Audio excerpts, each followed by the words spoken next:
Mabuhay! I am Shannon Alvarez from TM58. Heritage tourism is more than just visiting old buildings or taking photos of famous landmarks. It's about connecting with our history, our culture, and our identity as Filipinos. But today, this connection is slowly fading. Many heritage sites are being neglected, vandalized, or even replaced by modern infrastructure.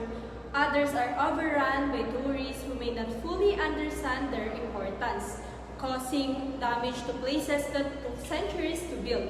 These struggles reflect a deeper issue, the lack of awareness and appreciation for our cultural heritage. Instead of protecting these treasures, some view them only as sources of profit or temporary attractions. Yet, heritage is not a business. It's a story that deserves to be told, preserved, and passed on. That's why we as the new generation have a vital role to play.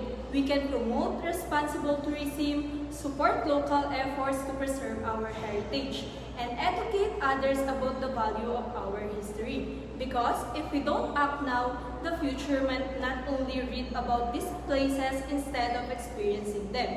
That's all for today. Always remember, choose tourism, choose UA Manila.